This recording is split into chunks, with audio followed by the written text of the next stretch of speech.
Genso Wanderer is not a really good game, yet I love it. Are you really surprised to hear someone named Trashbot say they love a game that's not good? Yeah, the game can be a bit pushy at times, but overall it's pretty enjoyable. If you want to hear my talks on this game overall, I recommend watching this video. It's basically the prologue for what I call Genso Wanderer is the best forced Fangame series, as I want to go over more of what this game has to offer.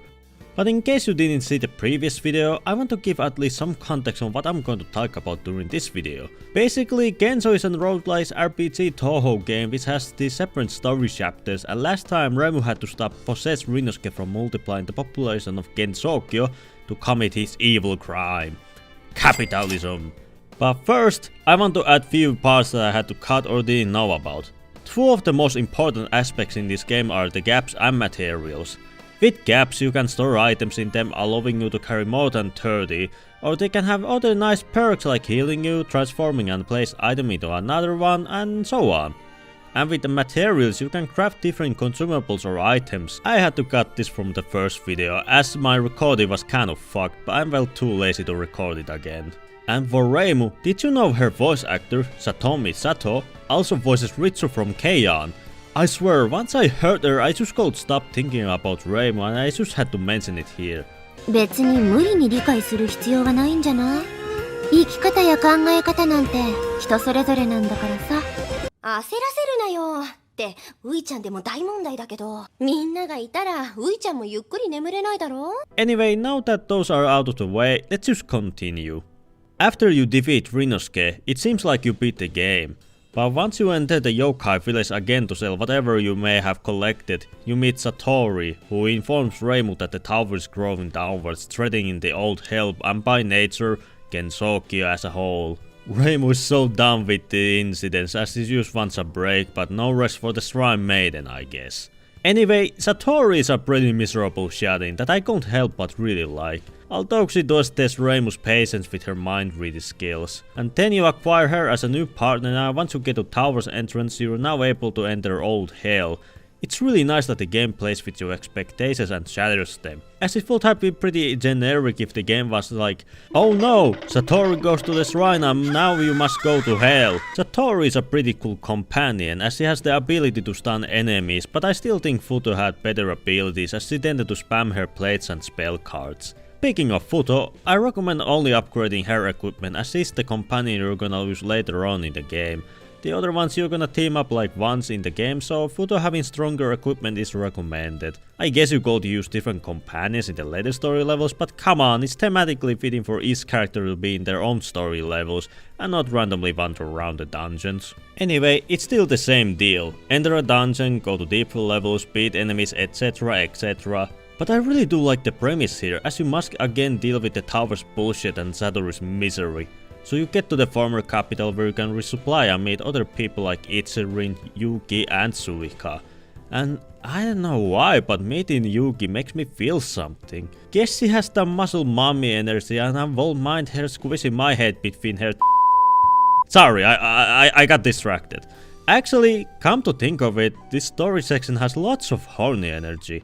From Yagi's muscles, Satori having that weird cat lady charm with Kagero, Reimu thinking weirdly about Satori, and at the end, Kazen undresses Reimu because she's so drunk, so that Futo thinks they have some Yuri relationship going on. They even drew Reimu with a dump truck, I can't help it. Hell, there's even a cutscene where Satori insults Kane's hotel, so she jacks up the price to 150k yen. And once you pay that, they both share the same futon, while Reimu is drunk and asleep and Satori goes on full Yuri mode, talking about how pretty she is, how smooth her skin is, and Reimu gropes her while she's asleep and Satori doesn't mind. What the fuck? I even got an achievement for it. This weird horny energy goes even to official art, but I won't be spoiling more as we are still on Satori's story. While playing, I ran into lots of Bandenomium levels. Basically, it's a room with lots of enemies, equipment, traps and other goodies, so at least this walkthrough was likely different to my last ones. Once you get to Satori's home, you can optionally talk to Orin to know what's going on and learn that the tower is pretty close to breaching the nuclear reactor, which probably means a kind of disaster. They even learn that Oku is missing, so it makes you worried that she might be in danger, and Pikasorin is the only one who actually sees Reimu and doesn't expect her to do her job just because she's the Shrine Maiden. Reimu gets very motivated to do her duty. So once you reach the final floor, you get to fight the boss of this story, which is Oku but possessed as this big Hell Raven. I have to say, this is a more motivating and more impactful boss, as Oku is a bit of a cute airhead, and while she seems to be in lots of pain in this form, so we want her to be normal, and maybe because she's a cute anime girl instead of a man, so for me it's an easy choice. And this boss fight is pretty easy if you have completed Sakura's story, as you should have some high level equipment. So you defeat her, seal whatever is possessing her away, and she returns to normal. Oku says that she collected the fragments of the golden orb for Satori's birthday gift, which seems to still have the evil energy in those tiny pieces which then possessed her. But with your help she's fine and the golden orb incident is finally over. So Satori rewards Reimu with a big party, which then leads to Reimu getting drunk, needing Kazen to undress her so she wears pajamas, and Reimu calls her big sister, which I wasn't expecting to hear it in a Touhou game, or really see any of this. Not that I mind, but it's still pretty weird to see. I really like how the game doesn't play with your expectations again, as it straight up leads to the next story of Reimu getting her roof destroyed by Raisin's ship.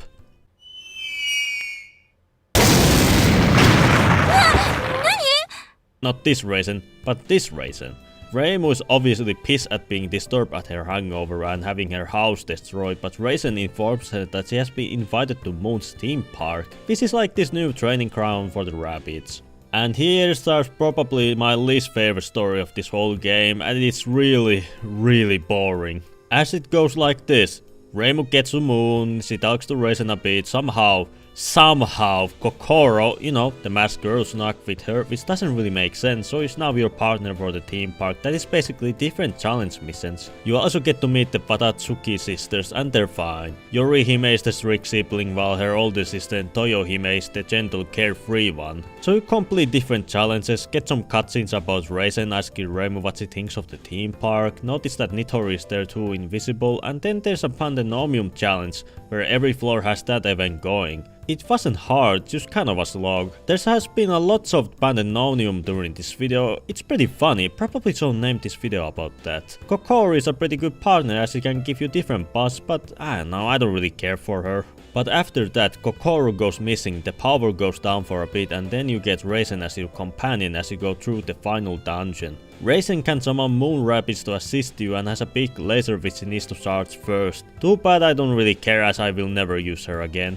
So you get to the control room where Kokoro is your next boss fight. She's controlled by this bunny mask, and I remember at least in the original PS4 release, she was an absolute bullshit boss. Her laser attack did so much damage, but I guess my overleveled equipment means she stands no chance against Reimu with her pillow shield and oversized rod. So you break the mask, and the sisters tell that the low oxygen and her getting way too excited made her lose control, which is a pretty lame reason, but okay.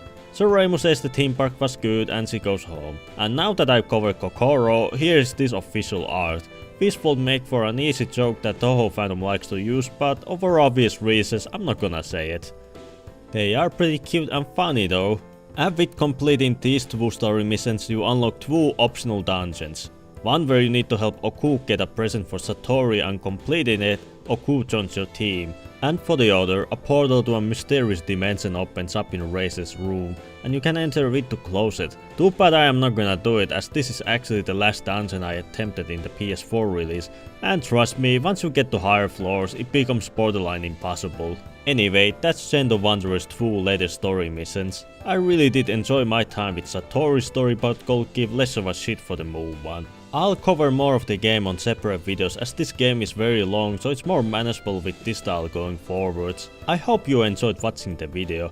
If you did, I recommend getting the game, as long as you can stomach some bullshit. Thank you for watching and have a nice day.